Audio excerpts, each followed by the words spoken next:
16, ulitin po natin. 59 verse 16 pala and 17. Ngunit aawit ako pagkat taglay mo'y pambihirang lakas. Sa tuwing umaga, aawitan ko'y pag-ibig mong wagas. Pagkat ika'y muog sa buhay kong ito, ang aking kanlungan kapag lugmok ako. Purihin kita, tagapagtanggol ko at ang aking kanlungan, Diyos kong mapagmahal.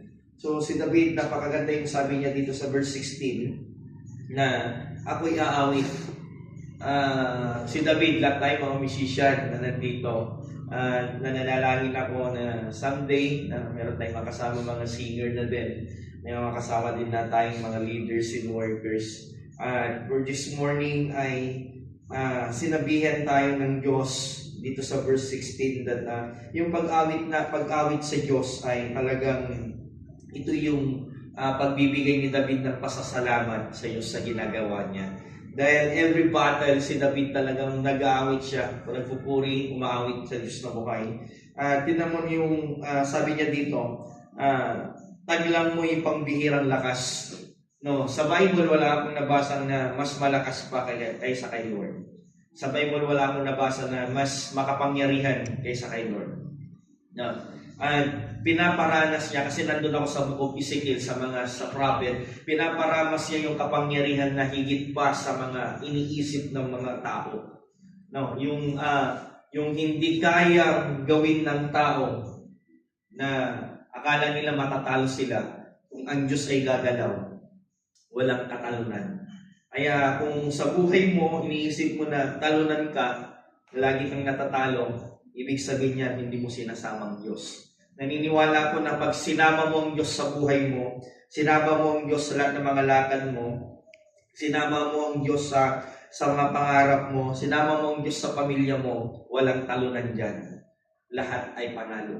No? Kaya start right now, isama mo ang Diyos sa lahat ng mga lakad mo, sa lahat ng mga ginagawa mo. Kaya nga dito yung sabi niya yung pambihirang mong lakas. Tuwing umaga awit ang pag-ibig mong wakas, yung pagmamahal ng Diyos po, hindi po natatapos ito. Wala pong hangganan. Pero nagkakaroon lang ng hangganan kapag humiwalay ka sa landas ng yung mga tinatahak patungo sa Kanya. Kapag humiwalay ka na sa Kanya, yung love ni Lord ay ang hirap mong maranasan. Kaya never kang lumihis sa landas ng Diyos para sa ganun yung pagmamahal niya maranasan mo. At ang gustong-gusto ko pa dito yung sinabi niya dito, yung pagkat ikaw ang muhog sa buhay kong ito. Yung muhog ay yung protection na kapag ang Diyos ay mayroong sa'yo, alam niyo yung Old Testament kasi, uso yung mga pader. Alam niyo yung pader, siguro yung lapad ng church natin, ganun yung kalapad yung mga pader noon para yung mga kalaban hindi makapasok sa loob. No, kaya pag ginawa mong muog or tagapagtanggol or talagang kalasag mo ang Diyos, never kang maano, gaya ng mga sabi nyo kanina.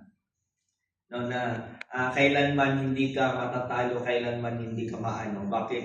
Dahil ang protection natin nanggagaling ng kay Lord. At ang pinakahuli, ang sabi niya dito ay, purihin kita, tagapagtanggol ko at kanlungan. Diyos kong mapagmahal. Yung pag-ibig ng Diyos, mga kapatid, mga anak, ay walang hanggan, pero huwag mo abusuhin. No, sometimes kasi nabuso ng Christian, lalo na yung sinasabi na yung grace, extreme grace na lang, yung si Lord naman mapagpatawad. Si Lord naman ay kaya akong patawarin kahit gumawa ko ngayon, bukas, everyday akong gumawa ng kasalanan dahil wala namang matuwid kahit isa. Pero tandaan mo kapatid, ano ang ginagawa mo ngayon, magsusubalit ng bunga.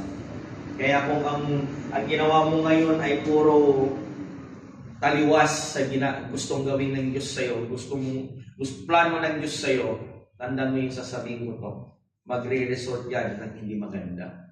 Kaya gumawa ka na ngayon ng mabuti. Gumawa ka na ngayon na ayon sa plano ng Diyos. Gumawa ka na ngayon yung ayon sa naka-design na sa book mo, kasi sa heaven may kanya-kanya tayong book. At kung nahanap mo na yung musician ka, give your best. Kung nahanap mo na yun, yung gusto mo na gusto mangyari sa'yo ng Diyos, gawin mo na at maging totoo ka na sa harapan ng Diyos. Yun lang, and God bless us all. At nawa magpatuloy